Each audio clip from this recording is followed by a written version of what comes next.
प्यारे बच्चों, आप सभी का अनुज सर बायोलॉजी क्लासेस में हार्दिक स्वागत है। आज हम आप लोगों को बताने जा रहे हैं ब्लड ग्रुप यानी रक्त समूह ना कि हमारे मानव शरीर में कितने प्रकार के ब्लड ग्रुप होते हैं और उसकी पहचान कैसे की जा सकती है, उसकी बहुत ही रोचक तरीका आप लोग को बताने जा रहे हैं। शायद इस तरह की तरीका आप लोग को कहीं बताया गया होगा, तो कृपया ध्यानपूर्वक थोड़ा सा सुनिएगा, देखिएगा। तो सबसे पहले तो ब्लड ग्रुप की खोज कार्ल लैंडस्टेनर नाम वैज्ञानिक ने 1902 ईस्वी में किया था। ब्लड ग्रुप कई प्रकार के होते हैं, Kell and Duffy blood group, MN blood group और ABO blood group, Rh factor. तो हम बात करेंगे एबीओ ब्लड ग्रुप ना, एबीओ ब्लड ग्रुप इसको बोलते हैं। कौन सा ब्लड ग्रुप बोलते हैं? ABO blood group, ABO blood group. तो देखिए, ब्लड ग्रुप का जो निर्धारण होता है वो आरबीसी की कोशिका कहलाती है ना। हम लोग पढ़े हैं, पहले आप लोग को बताया गया है कि जो रुधिर होता है उसके दो भाग होता है, एक रुधिर प्लाज्मा होता है, एक क्या होता है, या ब्लड प्लाज्मा होता है, एक ब्लड कॉर्पस होता है। ब्लड कॉर्पस 3 प्रकार के बताए हैं, डब्ल्यूबीसी बताए हैं, प्लेटलेट बताए हैं एंड आरबीसी बताए हैं ना। कितने प्रकार के? RBC, WBC and platelet. ठीक है, red blood corpus, white blood corpus and platelet. तो हम प्लेटलेट्स और डब्ल्यूबीसी को अगर छोड़ दे तो आरबीसी गोल होता है, वो भी अवतल होता है और उसकी कोशिका कला पे एक विशेष प्रकार की प्रोटीन होता है। क्या होता है? प्रोटीन। एक हीमोग्लोबिन भी होता है जिसको एंटीजन कहते हैं। क्या बोलते हैं? एंटीजन के नाम से जानते हैं। और ये एंटीजन 2 प्रकार के होते हैं, ए और बी, एंटीजन ए और बी। इसकी उपस्थिति और अनुपस्थिति के आधार पे हम एबीओ ब्लड ग्रुप का निर्धारण करते हैं। ठीक है, तो देखिए कैसे हम डिटरमाइन करते हैं कि किस ब्लड में एंटीजन या ब्लड के आरबीसी पे कौन सा एंटीजन है और नहीं है। तो सबसे पहले इसके स्ट्रक्चर की बात करेंगे कि एंटीजन ए और बी होता कैसा है। तो एंटीजन ए जो होता है वो कैसा होता है? ए के समान होता है। ये आरबीसी की कोशिका कला पे बना होता है एक संरचना। क्या होती है? एक संरचना बनी होती है। जैसे ये मान लीजिए ये क्या है? आरबीसी है। ये आरबीसी का कोशिका कला है। क्या है? आरबीसी का कोशिका कला। तो इसकी कोशिका कला पे अगर मान लीजिए ऐसा गोल गोल बना हुआ है, थोड़ा सा खून निकालेंगे, एक स्लाइड पे लेंगे और उसको माइक्रोस्कोप के नीचे रख के देखेंगे तो आरबीसी दिखेगा। आरबीसी के कोशिका कला पे देखेंगे ऐसा गोल गोल बना हुआ। ये गोल गोल कैसा? बी से समान, बी में ऐसा 2 ठो गोल है ना, है। तो इस प्रकार का अगर बना है गोल तो क्या समझेंगे कि ये इसके कोशिका कला पे एंटीजन बी है। कौन सा? Antigen B. तो एंटीजन बी है, गोल है, यानी एंटीजन बी है, यानी ब्लड ग्रुप बी है जी। क्या है? ब्लड के आरबीसी की कोशिका कला पे ऐसा गोल गोल बना है, गोल गोल संबंधित है। बी से 2 गोला मिलकर बना होता है। तो इस प्रकार का अगर बना है तो कहेंगे उसमें एंटीजन बी है, यानी कि ब्लड ग्रुप बी है। ठीक है, सीधा सा। और जब ब्लड ग्रुप बी है, एंटीजन बी है, तो एंटीबॉडी जो इसके अंदर हमारे प्लाज्मा में, रुधिर प्लाज्मा में एक विशेष प्रकार की प्रोटीन वहां भी होता है जिसको एंटीबॉडीज कहते हैं। एंटीबॉडीज को स्मॉल ए और स्मॉल बी से इंडिकेट करते हैं ना। एंटीबॉडी स्मॉल ए स्मॉल बी।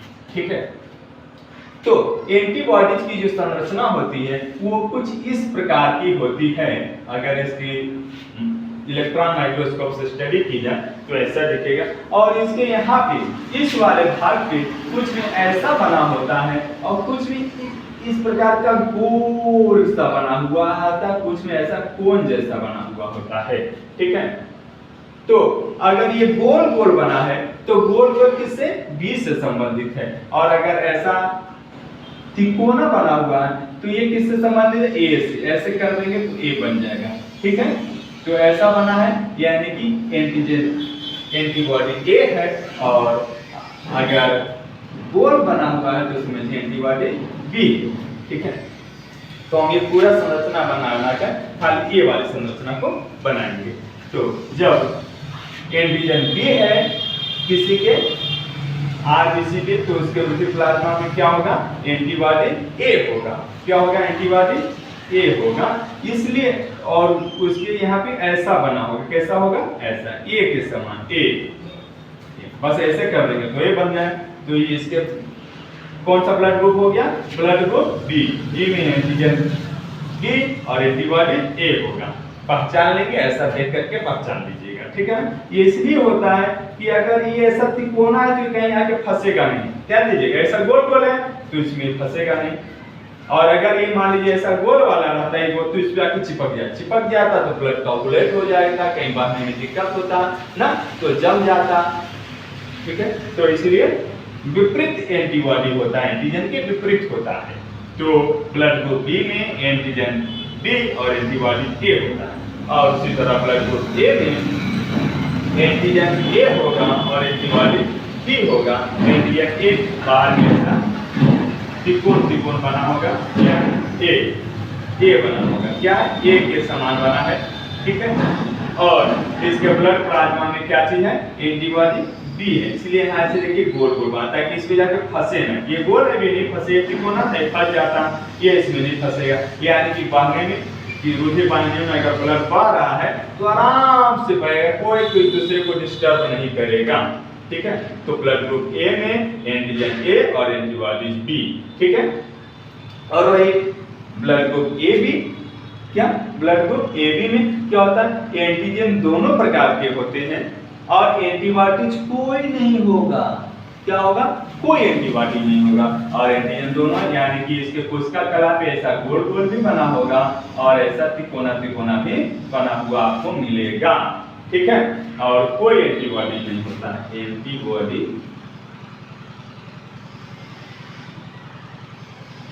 नहीं होता है, ठीक है। अब उसी तरीके से ब्लड ग्रुप ओ कैसा होगा, तो बिल्कुल सपाट होगा इसका आरबीसी ना, इसके कोशिका कला पे कोई एंटीजन नहीं होता है। लेकिन एंटीबॉडी ए और बी दोनों प्रकार के होंगे, इसीलिए कहा जाता है कि ओ ब्लड ग्रुप के आदमी कम बीमार पड़ते, क्योंकि इसमें दोनों प्रकार के एंटीबॉडी है। तो आप कहिएगा कि बी वाला सही, बी वाला का क्या होगा, ज्यादा बीमार पड़ेगा का, इसमें तो कोई एंटीबॉडी है ही नहीं है। तो और ब्लड ग्रुप की तुलना में इनको कोई भी बीमारी होने के चांसेस थोड़ा सा ज्यादा रहता है, इनको कम रहता है, क्योंकि इसमें एंटीबॉडी दोनों प्रकार के होते हैं, कोई एंटीजन यहाँ पे नहीं होता है। तो अब ये बढ़ेगा, दोनों प्रकार के एंटीबॉडी एंटीजन तो है, तो फंसने वाला कोई चांसेस ही नहीं। तो ऐसे स्मूथली क्या करता रहेगा, फ्लो करते रहता है हमारे ब्लड में। तो हमको लगता है कि आप लोग को अच्छे से समझ में आ गया होगा blood group, A B O blood group, ठीक है ना। तो आप फिर किसी दूसरे वीडियो में हम आप लोग को बताएंगे कि डिटर्मिनेशन का एक और मेथड आप लोग को बताएंगे, ठीक है ना, कि मार्केट और आरएच फैक्टर के बारे में बताएंगे, ठीक है। अभी आरएच फैक्टर के बारे में हम आपको नहीं बताया जा रहे हैं इस वीडियो में, इंतजार करिएगा हमारे नेक्स्ट वीडियो का, उसमें हम आरएच फैक्टर बताएंगे। और सामान्य रूप से आप कैसे घर पे भी ब्लड ग्रुप की जांच कर सकते हैं, क्योंकि इसको जांच करने के लिए तो आपको माइक्रोस्कोप चाहिए, जो हर जगह अवेलेबल नहीं हो सकता है ना, सब लोग नहीं ले सकते हैं और ना सब लोग इतना देख सकते हैं, क्योंकि आरबीसी खोजना ब्लड में, आरबीसी की के ऊपर के स्ट्रक्चर देखना ये थोड़ा सा टिपिकल होता है। तो घर पे आप कैसे जनरली डिटरमाइन कर सकते हैं ब्लड ग्रुप का, उसके बारे में हम नेक्स्ट वीडियो में बताएंगे। साथ ही आरएच फैक्टर बताएंगे, आरएच फैक्टर संबंधित कुछ बीमारियां बताएंगे। तो रेगुलर बने रहिएगा, हमारे नोटिफिकेशन चेक करते रहिए, वीडियो देखते रहिए। और उसके लिए अगर हमारे चैनल को अभी तक सब्सक्राइब नहीं किए तो प्लीज सब्सक्राइब करके बेल आइकन को जरूर दबा लीजिए, ताकि हमारे द्वारा अपलोड किए जाने वाले महत्वपूर्ण वीडियो आपको मिल सके। धन्यवाद।